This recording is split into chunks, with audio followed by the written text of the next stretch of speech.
Hi, welcome back to Change Your Aim Support Group, our first virtual support group online for women or men. It doesn't matter. Whoever wants to join us is fine with me. My passion and my goal and my desire is to give information that will help you feel better, move on with life, and get rid of the old stories that have been haunting you your whole life. And we all have stuff in our lives that we want to get rid of. But basically, my expertise is in helping women who have been abused in the past. So this is where I'm coming from. And you know what? It doesn't matter if you're a guy. Hang on, because you can learn something. Maybe you have your wife or someone you're dating who might have a past issue of abuse, and this will help you understand a little more maybe where she's coming from. Or tell her about this channel. It would be great. My passion and my desire is to give information that will help others grow past their past and to change their aim inside. Our aim is just not shooting very high. It's pretty low. You know, when we suffer from shame and low self-esteem and problems with maybe even addiction, eating disorders, there's so many things that affect us negatively that we want to brush aside or pretend it's not happening and kind of be in denial. But if we face it, the truth will set us free. If we face the truth that's inside us and understand that we don't have to identify with it, that's not who we are, we can move on, and it's very, very freeing. So that's my passion, is to share that inspiration and encouragement and goals with you to move forward in life. And a few things I just want to get out of the way. If you could subscribe, that would be awesome. I would love to have the more the merrier. This support group is for everybody. I want everybody to join. You'll be notified when there is another video put on. And I want to hear from you, so you can write me. You can write me with a question, share your story, give a comment at maryalice.changeyouraim@gmail.com. Please do that. I would love to hear from you. Also, if you want to maybe work one-on-one with me for a little bit, you can check out changeyouraim.com and you can get information there as well. But in the meantime, I'm glad we're meeting this way. And I had a couple questions that people had asked, and one is to tell you a little bit about myself. Have I been married? Am I married? Do I have kids? I was married for 26 years. I've been divorced for 9 years. I have 4 amazing, amazing kids. They're all adults. They live all over the place: Vancouver, British Columbia, California, Colorado, and Missouri. I have 4 amazing, wonderful, handsome, smart, energetic grandsons that I love to be around whenever I can. So they're kind of the joy of my life, and I enjoy that. So thank you for asking. The other question was about the support group. Why support group? Well, you know, it was about 20 years ago in the church that I was attending at the time. The pastor had asked me if I would start a support group, that he has so many women come in his office with issues of abuse, past abuse, that have been affecting their marriages, affecting their responses, their reactions in life, even their sex lives, their love life, their intimacy, relationships, emotional connection, in so many different ways. It does affect all of us. And he asked if I would start a support group because he just cannot help, and didn't feel adequate even to help all the women that were coming to him. And he knew my story and knew the help I was getting and had gotten, and trusted me to do that, which was amazing, but he did. And I said, okay, naively. But it worked out great. I got all the information. I read books. I got information together, kind of developed the support group along the lines of the way because I had been in one, so I followed that format along lines too of a 12-step format as well. So we started it in our homes, and we started it in living rooms. And I have to tell you, that is a love of mine. I enjoy it. I love being in the living rooms of homes of people and in my own home, which is why I'm doing it here. It's like, come on in, let's talk, let's get real. Let's like chew things up and spit it out and get on with life. And sometimes I know it's not that easy.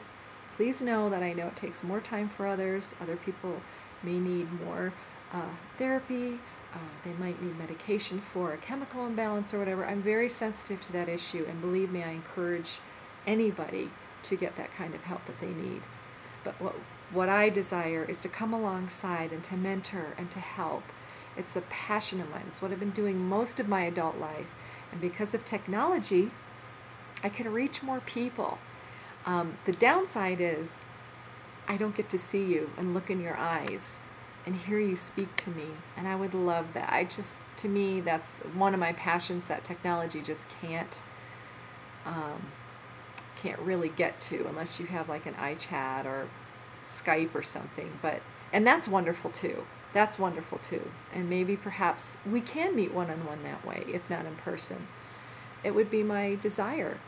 But in the meantime, let's continue. Let's get on with this. And last time we talked about shame and the box that it has. It's a lock box, and it inside is like low self-esteem, self-hatred, limiting beliefs, sabotaging behaviors, fear, anger, shyness, codependency, all these issues that kind of are in the framework of the lockbox of shame.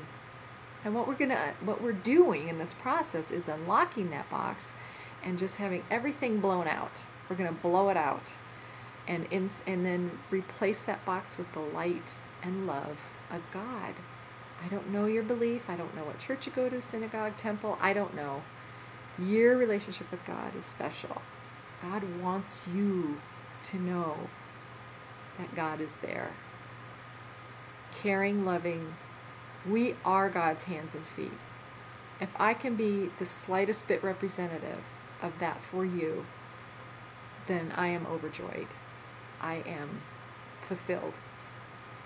Because I want you to know that things can be different. You are not your story. You are not your past. You don't have to identify with that anymore.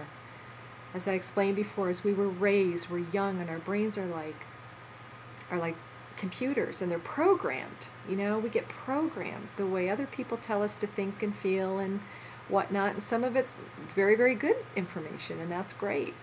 And some of it's really, really harmful and bad and creates chaos in our lives, especially if we were raised by maybe parents who were alcoholics or drug addicts or both. You weren't raised by a rational human being. You were raised by an alcohol bottle. You were raised by a pill bottle. And you weren't raised by a healthy, functioning, rational human being. And what that does is that programs that child into just twisted thinking and feeling and codependency issues, and again, bringing up anger or shyness or other things that are extreme in our lives, the way we feel and think. Remember I said it affects us emotionally and socially, academically. I mean, you can be a celebrity right now. You could have the #1 hit show. You could be the #1 talk show host. You could be being CEO of a company and really doing well in that area. But I would ask you, how is the area in your life emotionally and socially? How is the area in your life with friends and family? How is the area in your life spiritually? What's your connection with God like? How are you grateful? How are you seeing the world in wonderful ways rather than a victim way, rather than blaming?